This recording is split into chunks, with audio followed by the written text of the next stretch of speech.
Next on Food for Thought, Montgomery College students tour the herb garden of Dr. Jim Duke. Then learn more about herbs by listening to and cooking with Susan Hirsch. And finally, the students rolled up their sleeves and gathered up corn to help those less fortunate. It's all coming up next on Food for Thought on MCTV.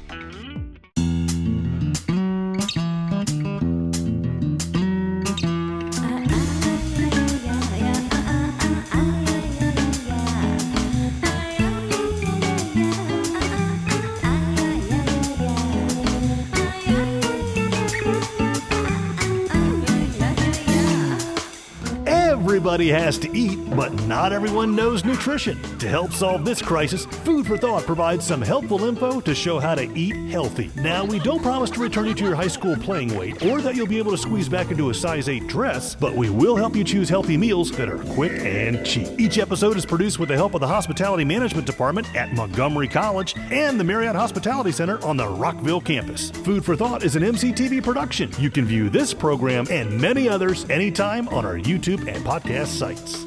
Okay, so you've had the appetizer, now for the meal. Let's gather the ingredients and start cooking. In their efforts to study herbs as well as their medicinal uses, members of Montgomery College's Nutrition Club visited the home of Dr. Jim Duke. Dr. Duke is retired from the U.S. Department of Agriculture, where he worked for more than 30 years. Over the course of his career, he was the chief of several research laboratories. Now, he spends much of his time tending to his garden at home, which is quite possibly the largest privately owned medicinal garden in the entire United States. On this day, he gave the students a tour filled with interesting facts, accompanied by intriguing stories. This used to be a pasture. The fence line was right here. And when we bought this place way back in '72, believe it or not, for $57,000, there were sheep and cattle grazing from here down to the woods and all out front. This is an invasive weed called the autumn olive, and that's one of the best sources of lycopene, which is good for not only prostate cancer, but for breast cancer and hormone-related cancer. And it's so bad a weed that the USDA plowed up the ones we were studying down at Beltsville. Meanwhile, I've been wanting to sell it. But that's one of the best ways to get rid of a weed is to use it. You can make leather out of those fruits. It's very good. And if you eat the seeds, that's getting rid of the weed, but you never get them all. Velvet bean comes to us from Bolivia, Panama, Peru, and India. And it contains the drug, if you have someone who's on Parkinson's disease, you might have heard of L-Dopa. But this is one of the best sources of L-Dopa. This is the Kudzu, the weed that ate my home state of Alabama. Oh, this is Kudzu. This is it. We had 3 at one time, but it is an incredibly invasive weed. Now, Kudzu helps you metabolize estrogen properly, right? I'll tell you a whole lot about that. Well, you can see the steps where the photographer is. It will grow across that in 2 days. Our best estrogenic plant is that shinier yellow or green there. That's the pomegranate. Some of us believe is the biblical apple, the apple of the Garden of Eden. Ironically, it contains at least 12 different types of estrogens. Most of them phytoestrogens, plant estrogen, but some of them human identical. Okay, we've seen first lemongrass, next lemon verbena, and finally the weed, the invasive weed called lemon balm. But they all smell of lemon, yeah. This is the famous coneflower or echinacea. And coincidentally, I mentioned the immune system. This is one of the best things for the immune system. I don't take it all the time, but when the flu's going around, I take that. And I take my garlic. Here's fresh garlic coming back. And we have it in many plots of the garden because those things that help the immune system help a lot of different ailments. This is Periwinkle from England or Europe, and it's marketed there for Alzheimer's. This is another species of periwinkle. This is a beautiful turmeric. Turmeric is tropical, very important in traditional Chinese medicine and in Ayurvedic medicine. This is the turmeric. Now we're getting into the shady side of Alzheimer's.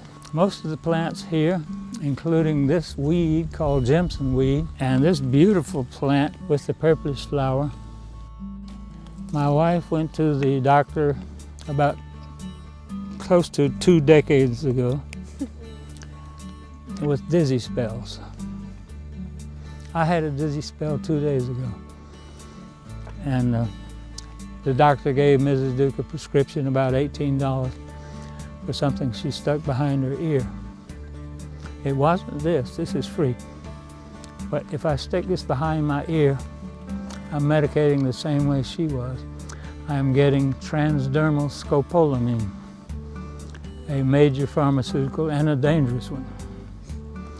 And as I look at you in the sunshine, if my pupils start getting big, which is not what they're supposed to do, I'm possibly overdosing on the other drug, atropine, which very frequently co-occurs with these plants and many others in the nightshade family. They're dangerous, but they work. So it's being absorbed across your skin. Yeah, it's what we call transdermal. This wasn't here 2 years ago. This is North American Passionflower. Yeah, we'll see a better one. You can even try to sample it if you want. But this also contains harmine. But this migrated over underground from there to get together with this Amazonian. So this is rather hallowed spiritual ground you're in right now. This is one of the best sedatives, and this is one of the best sedative combinations. Hops, and there's where your beer comes from. And this is valerian. Right now it doesn't smell bad, but if you stay long enough, it'll smell like dirty feet. And the capsules I take have a mixture of this, and they smell like dirty feet. Then I know I'm gonna sleep well. If they don't smell of dirty feet, I ain't gonna sleep well. This has stinging hairs.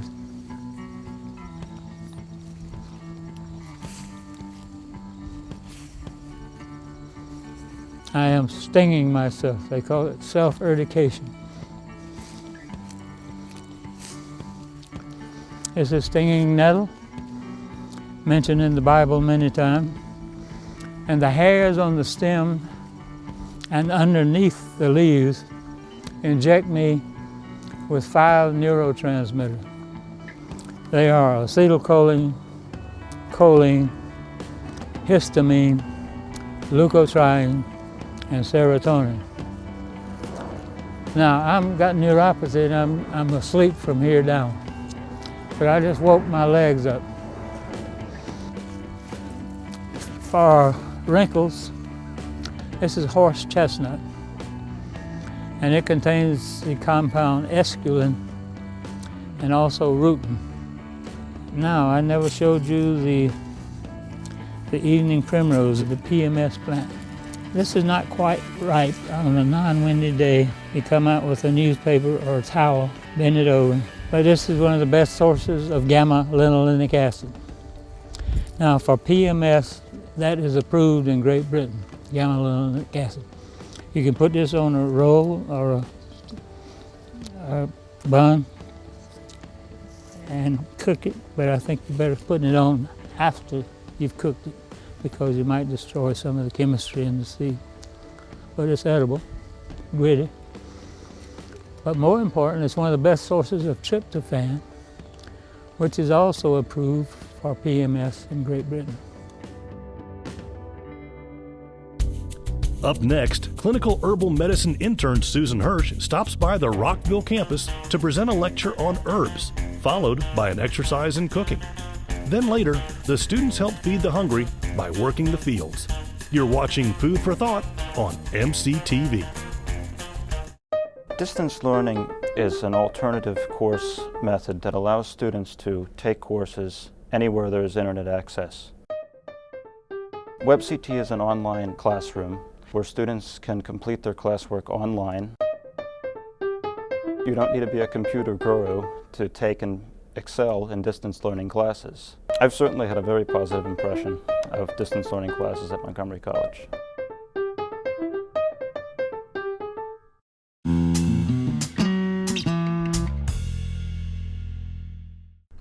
Susan Hirsch is a clinical herbal medicine intern studying at Tai Sophia. She was asked to pay a visit to Montgomery College's Nutrition Club to present a lecture on herbs. The students learned a lot and also did a cooking exercise with her in the Marriott Hospitality Center. Let's start with definition of an herb. It's any plant that's used in healing. So by that definition, any herb or spice is medicinal. Traditional peoples use spices for particular reasons in foods, and we've just been using them for so long that we've forgotten that they've had a purpose. For example, ginger and wasabi was always eaten with sushi, and that's in order to kill any microbes that might be lurking. And rosemary was always added to pork dishes for the very same reason. You don't want to be ingesting parasites. So spices were added to foods before the invention of refrigerators to keep the foods preserved. There is a difference between herbs and spices. The difference is that spices always taste good because they're added to food. Herbs don't always taste good. There are ways of categorizing herbs based on observations of nature, and the main categories are hot, cold, dry, and moist. They have complex chemistries just like you have complex chemistries. And so by consuming them, they sort of remind your body about how it's supposed to function. And unlike drugs, herbs work by many different pathways, and they tend to modulate different pathways in the body at the same time, which is what makes them so cool. So, I'm going to give you a little secret about herbal medicine and how we assess energetics in the body. One of the ways we do it is by looking at your tongue. I know that sounds really gross, but it used to be used in our Western medicine as well. The doctor would ask you to stick out your tongue, and they would do some simple observations, and that would give us a window into your energetic state. If you've ever looked at your tongue when you're sick, it's usually a white coat, a really thick white coat, maybe some red around there, and that means a damp condition. So you use some of the drying and heating herbs to treat that. So many of our herbs, known as spices, are added to foods because they're warming, and they bring blood flow to the gut, which enhances the digestion of foods and helps you to get the energy from the food, so it helps you to feel warmer. Ginger is warming, it's drying, it's anti-inflammatory, and it increases digestion. Ginger is found in different varieties around the world, and it's been used in almost every traditional herbal medicine, and as well as in cooking. It's mentioned in the Bible, it's mentioned in the Quran, it's mentioned in the writings of Confucius.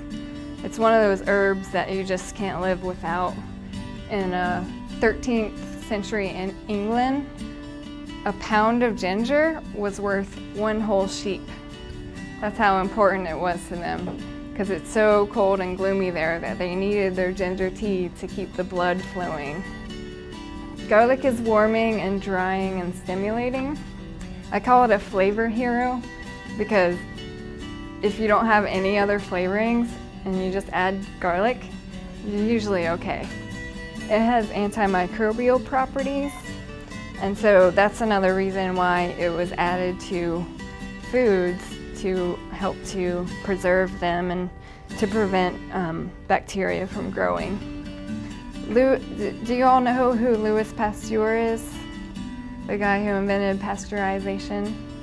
Well, he discovered bacteria. He was the first person to look in a microscope and see that there were things moving. He also discovered that garlic was antimicrobial. So way back when we first heard about bacteria, we also heard about garlic being antimicrobial. Another use for garlic is for cardiovascular health. There's a lot of really cool research on garlic for reducing cholesterol production, for reducing blood pressure, and for helping clean out the arteries and reducing atherosclerosis. Rosemary is specific for stimulating circulation, and so it helps to stimulate circulation to the brain, also to the joints, which Jim Duke uses that for as well for joint pain. So it brings blood flow to the joints for that cold stagnation. Because of its effects on blood flow, it's antispasmodic. So it helps with any kind of cramps that are happening in the system. It could be digestive cramps, it could be menstrual cramps, it could be migraines, anything else. Oh yeah, and the smooth muscle in your bronchioles. When people have asthma, that tends to cramp up and cause your throat to close up. And so rosemary could be one of the herbs that you bring into your life for that. This is a cousin to the regular basil. It's called holy basil, or Tulsi. You may have seen it in the health food store. They have a tea called Tulsi tea, and that's holy basil. You will be drinking it as part of your beverage for the meal, and we'll also be eating it. We're gonna add it as a pesto to salmon. I love it because it's just really calming, and it helps to decrease the effects of stress. There's some scientific studies on using holy basil to reduce cortisol, which is one of the stress hormones in the body. Cortisol is what gets you up in the morning. It's responsible for waking you up and making sure you're, bright and happy in the morning, and then it tapers off as you go towards the night so you can get to sleep. When you're stressed out, when you're chronically stressed, you tend to be really lethargic and tired in the morning and then not able to sleep at night because your cortisol is going up instead of starting high and going low. So holy basil helps to balance that rhythm of cortisol in the body. It also helps to balance blood sugar levels. There's lots of interesting research on holy basil in diabetics, and it was used to help lower blood sugar levels. Of course, you would never want to replace holy basil for your insulin medication, but it can be used if you have just mild blood sugar imbalances. You can use it to balance that. In the clinic, in the student clinic at Tite Sophia, we especially like to use holy basil for people who are stuck and kind of stagnant in their emotions or in their lives, just to kind of get the energy flowing, especially for anybody that's experiencing lots of stress. A lot of women in midlife crisis, we give holy basil, and I also give it a lot to teens. It seems to really help with the stress of going through high school and figuring out what you want to do and being angry at the world. I don't know if you know this, but 70% of your immune system is found in your gut, and it has to do with the health of your gut flora. You have all these little bacteria in your body. Your body's made out of 90% bacteria, by the way. I don't know if any of you knew that, but you're 10% human and 90% bacteria. So a healthy gut flora is the way to a healthy immune system. And astragalus, the polysaccharides and the fiber in astragalus helps to feed those gut bacteria. Your immune system's educated by the interaction between the gut bacteria and the food. And that's one of the ways that food can be medicine as well, and why fiber is so important to a healthy body. Is anybody familiar with elderberry? No? Cool, okay. Well, elder is one of the most helpful herbs that you could consume on a daily basis for your immune system and your immune function. The flowers are used as a tea, and they're known as a diaphoretic, which means that it helps to break fevers. If you're experiencing a fever and you know how you get like kind of hot and sweaty and really miserable, if you drink elderflower tea, it can help you to break that fever and feel a lot better. The elderberries are a really yummy way to protect against colds and flu. They taste really good. Elder trees are found all over the wild, in part because people have planted them and also because the birds eat the seeds and they spread. There's compounds in the berries called anthocyanins, and they attach to the virus in the body and they stop it from entering the cells and infecting.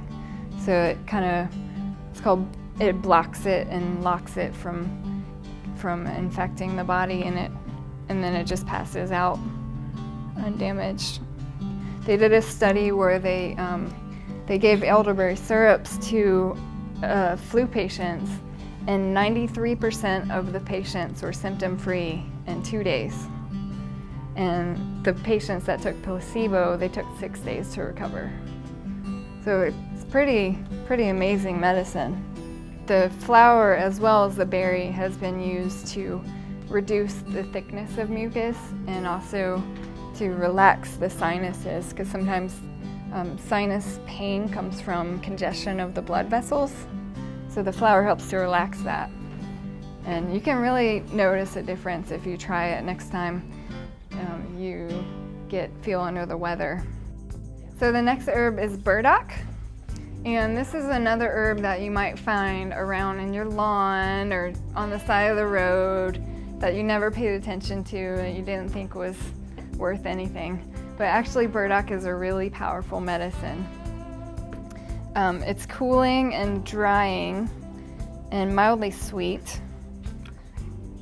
It's also the plant that inspired Velcro. If you've ever been out hiking and you get all those annoying little burrs on you, they stick to your dog, they stick to your clothes. Yeah, that's the burr from burdock. And one day this guy was walking and he got a burr stuck to him, and he looked at it and he examined it and he thought about it and he was like, oh, that could make things attach better. And so we invented Velcro from that.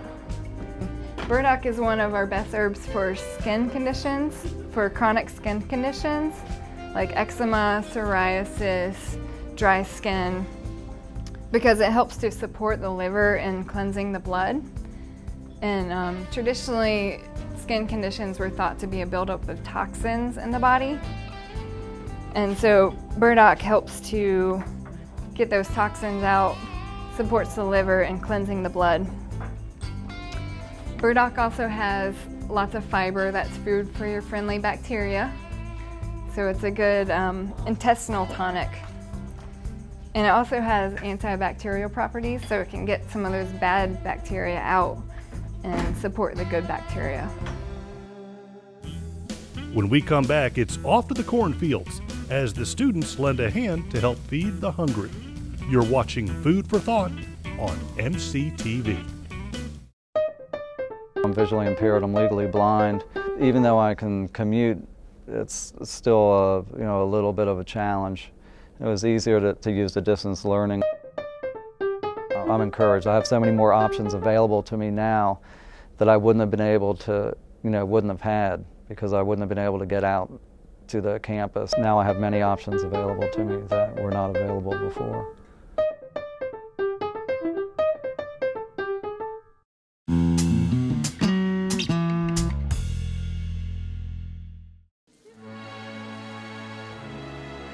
Under the hot summer sun, Montgomery College students gave up one of their Saturdays and traveled to the cornfields of Virginia to do volunteer work with a local food bank known as Bread for the City.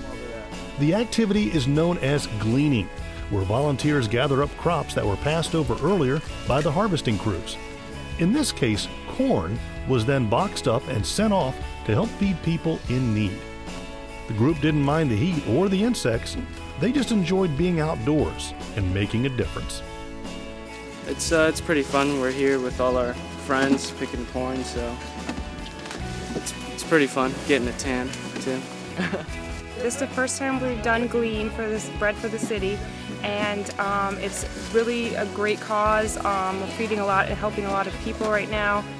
How cool is it that we get to feed like 1,500 people for like a couple weeks? So it's really awesome. It's a good opportunity to be involved with. Picking the corn left over from the farmers who didn't pick them, who missed them. Good sized corn that is still edible and can be used. And we basically just pick them and put them in bins. We fill up bins, and I'm pretty sure it's about 100 something bins, maybe more. And we just fill them up to the top. They put them in vans, they take them back, and people who need them will share and gain something out of nothing that people left behind. The corn here, we will bin it all up, we put it on the vans, and once it's on the vans, we go back to our food pantry. Clients and obviously our nutritionists love to have fresh corn instead of canned corn, because canned corn, it's high in sugar, it's high in sodium, and once you can produce, it loses a lot of the nutrients. Any farmer that raises vegetables didn't raise them to throw away, they raised them to eat. So if we can have a group that comes in and goes through the field, picks what the harvesting crew perhaps has missed, or which may not be commercially viable, but is still good to eat, then that makes me feel good. That's what we raised it for, it gets eaten. I found this work very fulfilling. I know it's Saturday, we had to get up at 7 a.m. in the morning, 6 a.m., but it's definitely worth it once we're out here. There's lots of corn in the fields to be picked and not wasted, and so I'm glad we're all out here and we can help with this good cause. The students weren't alone in their efforts, as they worked alongside other groups who were also willing to donate their time and energy. We're partnering with Bread for the City, and Miriam's Kitchen is another social services agency which offers healthy meals and case management for homeless men and women in the district. So right now we're looking for lots of corn because we've got great recipes for corn pudding, corn salads, corn bread, and our guests love corn, and we're very rarely able to serve full ears of corn. So we're excited to get tons and tons of corn for our guests. We're usually serving about 300 to 400 people each weekday. So we're excited to be out here today, and it's a beautiful afternoon. We were talking about like the farmers and how much money they put into the field, and I think everybody, if you've got something that you're not using but it's still good, you absolutely want somebody else to be able to use it. But for the farmer to pay people to go through and hand pick corn would just be way too cost prohibitive for him. And so he's like, sure, absolutely, I would love for, to help other people have access to fresh produce and get my corn picked because I put so much work into it. So I think it's a nice symbiotic relationship for everyone. At the end of the day, the Montgomery College students gleaned an estimated 3,000 pounds of corn, which helped feed countless people. It was rewarding work that this group enjoyed doing.